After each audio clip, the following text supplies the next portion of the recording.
When I was 18, my parents handed me a wrinkled 20 and said, my sister deserved the future, not me.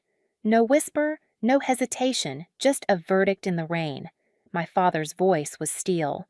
My mother's hand was cold, and the door clicked shut behind me like the world had decided I wasn't worth keeping. I stood there soaked to the bone suitcase at my feet, the porch light dying above me. 5 years later, that same light flickered again, only this time I was the one behind the desk, and my sister was the one asking for a chance. Before I tell you how the circle closed, tell me where are you listening from? So I know I'm not the only one who's ever been told they didn't deserve a future. Our house in Bloomington always smelled like lemon cleaner and engine oil. My mother's obsession with appearances and my father's with control. From the outside, we looked normal. Inside, we were a quiet hierarchy with my sister Lila on top and me somewhere below the fold. Dad Martin Avery ran a small auto shop after leaving his teaching job. He believed sweat was proof of worth. Mom Elaine kept the family books like she kept her emotions neat columns, no room for error. And Lila. She was their miracle. Pretty articulate, a PR major with a 1,000-watt smile. Every compliment in that house curved toward her like light bending to its source. I learned early that my place was the folding chair at the edge of the dinner table, metal cold legs unsteady, easy to pack away. When Lila turned 16, she got a used Honda with a red ribbon on it. I got a bookstore gift card. Mom said, "You love reading, right?" I said thank you, pretending the word didn't burn. But the day the envelope came, the one with the blue university seal, I believed for a second that the script might change. I had worked after school, tutored kids, fixed old appliances just to save money. When I tore that envelope open and saw congratulations, I thought maybe they'd see me. That evening, I stood in the kitchen holding the letter like a flag. I got into Indiana State, I said. They gave me a scholarship. It's not full, but Dad didn't even look up from the newspaper. We can't pay for 2 tuitions, he said flatly. Mom sighed, sorting bills on the counter. Lila's pre-law is already expensive. You'll have to be realistic. Realistic, I repeated. I've worked for this. I can cover the rest. Dad set the paper down, his voice turning sharp. Then cover all of it. You're 18, Scarlett. Time to be independent. Lila's phone buzzed. She smiled down at it, then said softly, "She's overreacting." That word, overreacting, was the fuse. I'd swallowed their silence for years, but that night I said what I'd never dared. You've never even asked what I want. The table went still. Mom's hand trembled once before she reached into her purse, pulled out a $20 bill, and pressed it into my palm. Be independent, she said. Dad didn't look up again. I packed that night, 1 suitcase, a few notebooks. My acceptance letter folded in my jacket. When I walked out, rain had already started. Lila stood at the window, her reflection blurred against the glass. She didn't wave. That's how it began, with a door closing and the sound of thunder swallowing my name. The first night alone, I learned how cold metal can feel. The bus stop bench was slick with rain, and the 20 in my pocket was already damp. Every car that passed splashed me a little smaller. I kept staring at the letter from Indiana State, the ink starting to blur the words, still trying to mean something. By midnight, the streetlights buzzed like they were shivering too. I told myself I'd find a way, a job, a room, anything. But the truth was, I didn't even have an address to write on a form. By the 3rd night, my body ached with fever. The air felt sharp in my lungs. I remember a man's voice cutting through the hum of tires. "Hey, you okay?" He was maybe in his 50s, gray hair, kind eyes. His name was David Reed, a long-haul truck driver who'd stopped for coffee. He gave me his jacket, called for help, and stayed until the ambulance came. The hospital lights were too bright, too clean. A nurse clipped a tag around my wrist. Name Scarlett Avery. Address unknown. That word hit harder than pneumonia. Unknown. When I woke, there was a styrofoam cup of orange juice on the tray and a 20 tucked neatly under it. The nurse said the man left it for me. Said you'll need it more than he does. They discharged me 2 days later, still weak, with a pamphlet for Haven House Shelter. It sat wedged between a laundromat and a pawn shop peeling paint flickering sign, but warmth inside. The woman who ran it. Ruth Nolan looked at me the way no one had in a long time, straight in the eye. You get one bed, one lock, one chance to rebuild. That's all we ask, she said. So I cleaned floors, folded sheets, scrubbed bathrooms. My hands cracked from bleach, but work felt like proof I existed. The other women called me the quiet one. I kept my head down, saved meal vouchers, collected job flyers. One afternoon, Ruth pinned a paper to the board. Help wanted Alvarez's Diner, 5th and Pine. It was handwritten, the kind of ad people walk past without reading, but I saw it and thought maybe this is where it starts. The next morning, I walked there and borrowed shoes. The diner smelled like coffee and burnt toast, the kind of place that didn't pretend to be anything else. Behind the counter stood Elena Alvarez sleeves, rolled up hair streaked with gray. She glanced at me, once saw my thrift store coat and the hospital band still faint on my wrist. You ever wait tables? No, I said. But I learned fast. She tossed me an apron. Good. Start with the syrup bottles. If you last the week, I'll pay you. That night, as I wiped the counter and listened to rain tapping the window, I realized something silence doesn't have to mean defeat. Sometimes it's just the sound of rebuilding. Days at Alvarez's Diner bled together. Mornings thick with the smell of bacon grease. Nights echoing with the hiss of the coffee machine. My arms ached, my feet blistered, but for the first time exhaustion felt clean. It was mine. Elena Alvarez didn't waste words. She'd correct me without looking up. You missed a spot. Customers notice details. Her tone was rough, but her eyes carried a quiet respect that grew as I stopped making excuses and started fixing things before she asked. Each shift I watched how the place worked, who came in, when, which orders piled up, which supplies ran out first. Chaos had patterns. By the second week, I started reorganizing.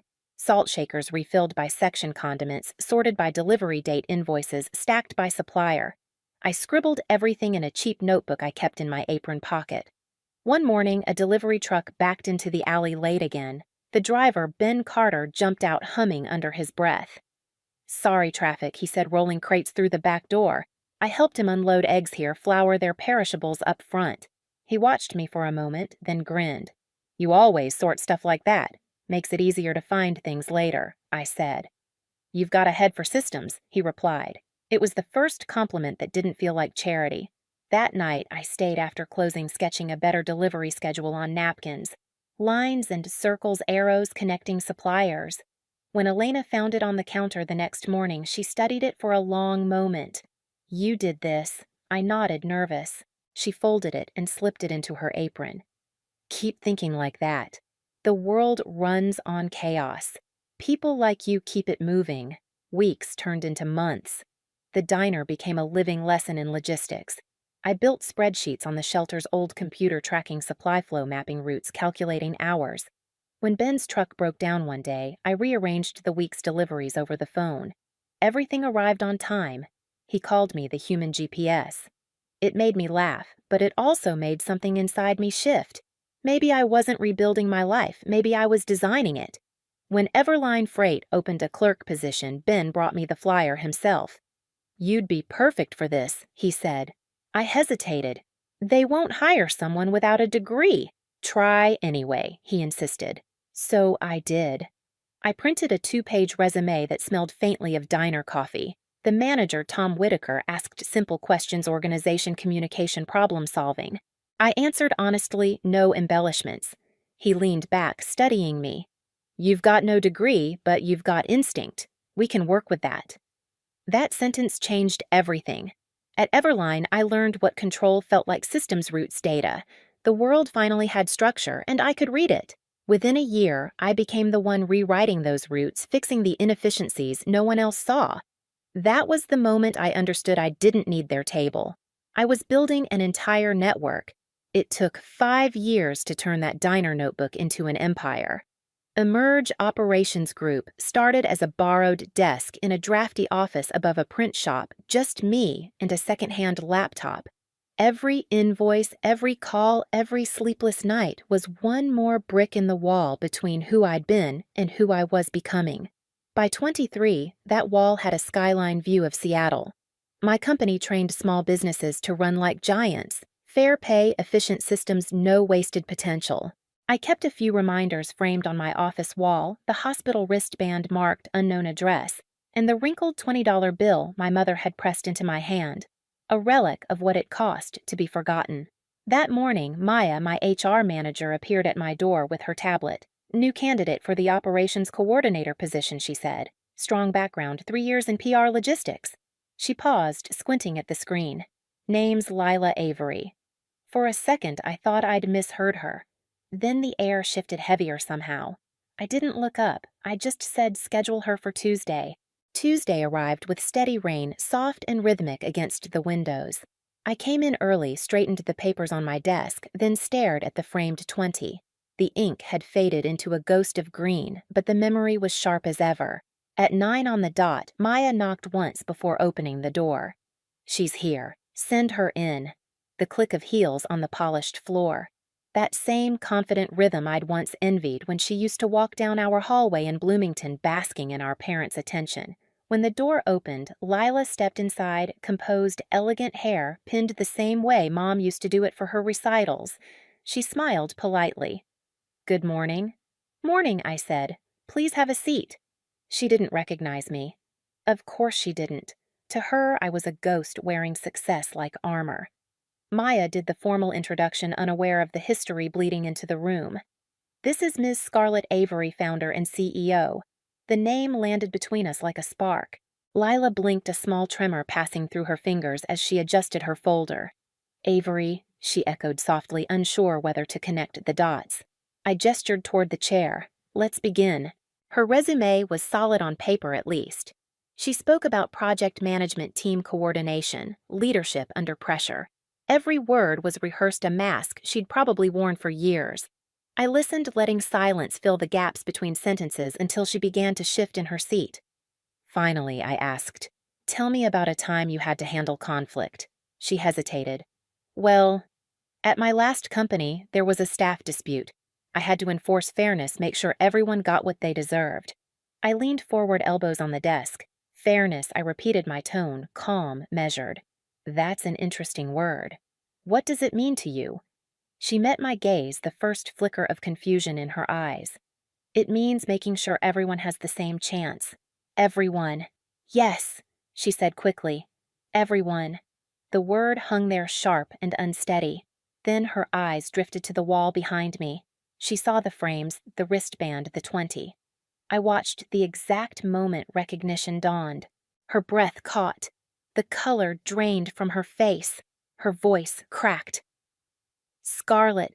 The sound of my name from her mouth felt both foreign and familiar. I leaned back in my chair. We're here to discuss your qualifications, I said evenly. For a second, she couldn't speak. Her hands trembled as she closed the folder on her lap. I didn't know. I thought that I didn't survive. I finished quietly. Her eyes filled. We were told you left. I wanted to. I cut her off with a small shake of my head. This isn't about the past, Ms. Avery. This is a professional setting. She swallowed hard, trying to find her footing again. You've done. Well, she managed. So have you, I said softly. You've learned how to sound sincere. The room went silent, except for the rain whispering against the glass. I didn't mean she started, but I raised a hand. I'm not angry, I said. Anger was a luxury I couldn't afford. I built something instead. Her tears broke then, quick and quiet. Mom and Dad, they miss you. They regret everything. I studied her for a moment, every piece of the old hierarchy replaying in my mind. Her ribboned car, my folding chair, her applause, my silence. They made their choices, I said finally. And so did you. Lila's voice dropped to a whisper. I didn't stop them. I should have. You didn't have to, I replied. That's the thing about silence. It's complicity dressed as comfort. She nodded slowly, the weight of years pressing down. Are you going to hire me? I looked down at her resume, then back at her. That depends, I said. Can you follow leadership that values fairness over favoritism? I can try. Good, I said, because that's the only thing we build here, fairness. When she left, Maya slipped back in, uncertain. So, what do you think? I glanced at the window. Rain streaked the glass in silver lines, just like that night 5 years ago. Give her the position, I said finally. Maya blinked. You're sure everyone deserves a chance, I murmured, even the ones who once denied you yours. That evening, after the office emptied, I stood by the window watching the lights blur through the rain. Somewhere out there, my sister was driving home, probably replaying every word, maybe realizing that forgiveness doesn't always sound like mercy. Sometimes it just sounds like boundaries. I touched the frame on the wall, the $20 bill flattened and fragile under glass. They gave me a door slam, I thought. I built an open one. The phone buzzed on my desk, Mom calling. I let it ring once twice, then pressed silence. The sound faded, replaced by the hum of rain and city noise below. For the first time in years, the silence didn't feel like absence. It felt like peace. The next morning, sunlight broke through the clouds, turning the rain on my office window into a shimmer. For once, the city looked calm, like it had exhaled with me. Lila showed up for her first day early nervous, carrying a notebook instead of pride. When I passed her in the hallway, she stopped. "Thank you for giving me a chance," she said softly. I nodded. "Earn it," I replied, not unkindly. She smiled faintly, like someone relearning a language they used to speak. Throughout the day, I watched her work, quiet, deliberate, unsure of her footing, but trying, and somewhere inside me, something unknotted. Not forgiveness exactly, just release. Later, when the office was empty again, I stood at my desk and looked at the three things that built my life: the hospital wristband, the $20 bill, and the company logo framed between them. They once marked failure, pity, and survival.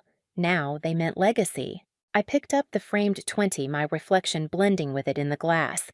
Unknown address was no longer who I was. I had roots now, a company, a purpose.